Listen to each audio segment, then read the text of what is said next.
1TB 모델 한정 혹은 특정 색상 한정으로는 16GB 램 옵션이 있지 않을까 싶은데 16GB가 탑재된다면 1TB 모델이 전작보다 인기가 많지 않을까 싶어요.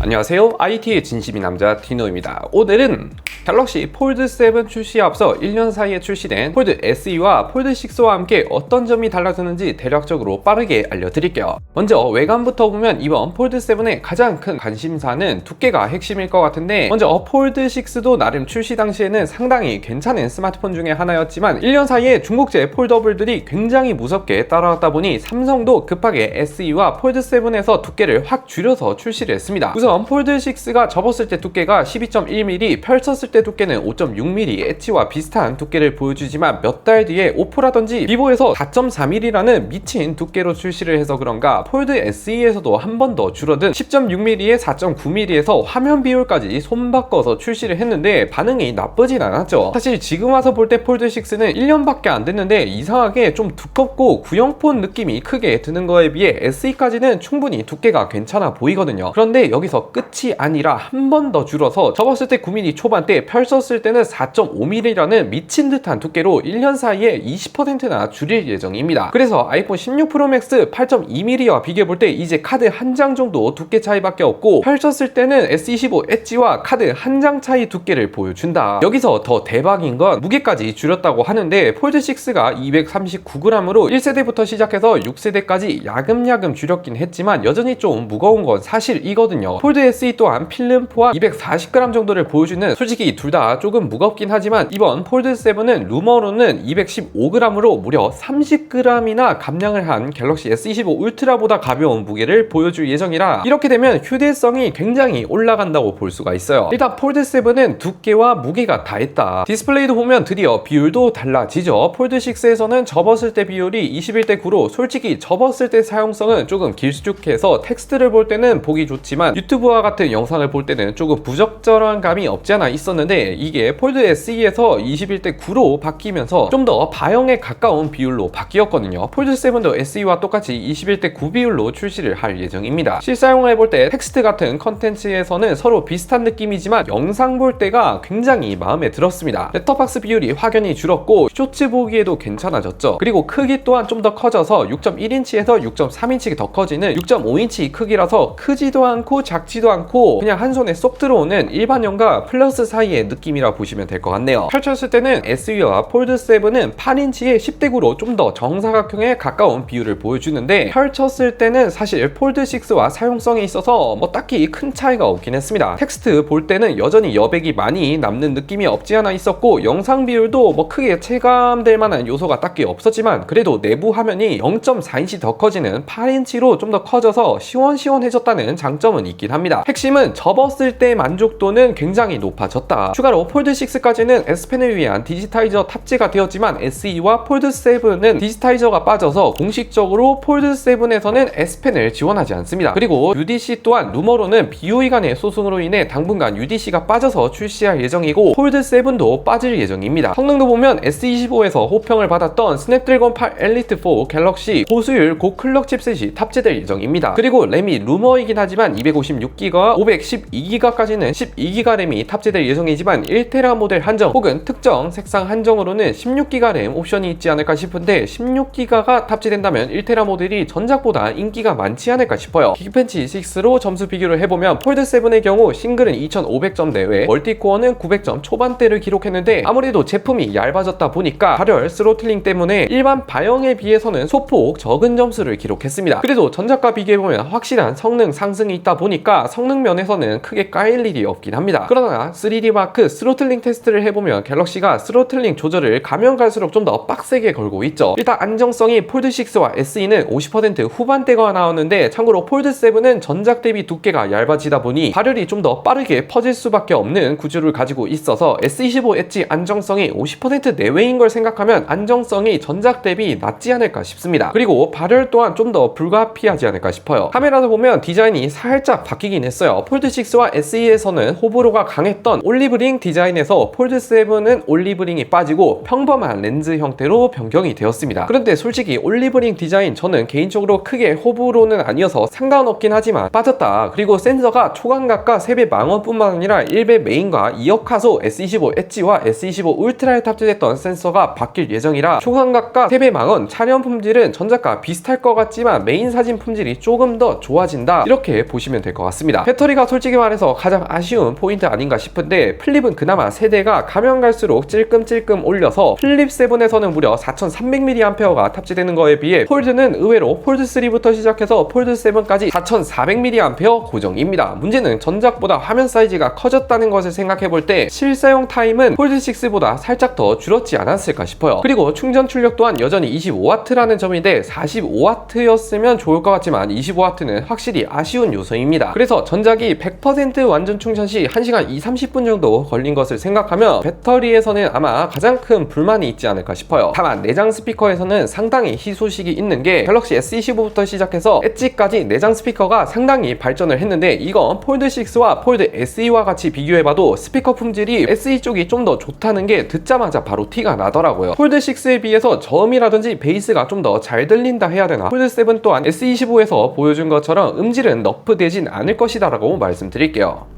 이렇게 갤럭시 폴드6, 폴드 SE, 폴드7 비교 분석 리뷰를 해봤는데 이번에 폴드7이 두께가 가볍고 얇아지는 건 굉장히 환영할 만한 요소이지만 그만큼 얇아지면서 얻는 단점들도 분명히 있기 때문에 S25 엣지와 비슷하게 실사용 측면에서는 굉장히 만족도가 높으나 일부 사용자층에서는 호불호가 크게 다가올 것 같긴 합니다. 그래도 이제는 접었을 때 바형과 굉장히 유사해졌다 보니까 저는 무조건 구매를 할 것 같긴 하네요. 여러분들은 이번에 어떻게 생각하는지 댓글로도 마구마구 의견 달아주세요. 끝!